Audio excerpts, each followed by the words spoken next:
ആട്ടുംകാൽ കിഴങ്ങ് സൂപ്പ് വെച്ചത് നിങ്ങൾ കുടിച്ചിട്ടുണ്ടോ? ഞാൻ ഇൻസ്റ്റയിൽ യൂട്യൂബിലൊക്കെ ഒരുപാട് ഇതിൻ്റെ വീഡിയോ കണ്ടിട്ടുണ്ട് ആക്കുന്നത്. ഇത് നമ്മളെ മരത്തിൻ്റെ മുകളിലൊക്കെ ഉണ്ടാകുന്നൊരു സാധനമാണ്. അപ്പോൾ അതിന്ന് കിട്ടിയപ്പോൾ ജസ്റ്റ് ഒന്ന് സൂപ്പ് വെച്ച് നോക്കാമെന്ന് വെച്ച്. അപ്പോൾ അതിന് വേണ്ട സാധനങ്ങൾ ചെറിയുള്ളി ഒരു 5-6 എണ്ണം, പിന്നെ വെളുത്തുള്ളി, ജീരകം, ഇഞ്ചി, കുരുമുളക്, പിന്നെ ആട്ടുകാൽ കിഴങ്ങ് ചെറുതായിട്ട് അരിഞ്ഞത്. ഇതെല്ലാം ഒന്ന് ജസ്റ്റ് വൃത്തിയാക്കി ചെറിയ കഷ്ണങ്ങളാക്കി അരിഞ്ഞിട്ട് വെക്കുക. എന്നിട്ട് നമ്മുടെ മിക്സിയുടെ ജാർ എടുത്തിട്ട് ചെറുതായിട്ടൊന്ന് അടിച്ചെടുക്കുക. അധികം നല്ലോണം അരയണ്ട, ചെറുതായിട്ടൊന്ന് അടിച്ചെടുത്താൽ മതി. എന്നിട്ടൊരു കുക്കർ വെച്ചിട്ട് അതിനകത്തേക്ക് കുറച്ച് വെളിച്ചെണ്ണ ഒഴിച്ച് കൊടുക്കുക. അധികം ഒഴിക്കേണ്ട, കുറച്ച് ഒഴിച്ചാൽ മതി കേട്ടോ.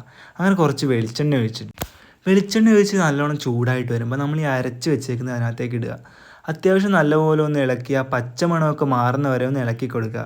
അത് കഴിഞ്ഞിട്ട് നമ്മൾ അതിനകത്തേക്ക് 1 ലിറ്റർ വെള്ളം ഒഴിക്കണം. ഈ 1 ലിറ്റർ വെള്ളത്തിലേക്ക് ആവശ്യത്തിനായ ഉപ്പ് ഒഴിച്ച് നമ്മൾ ഈ സാധനം മൂടി വെക്കണം.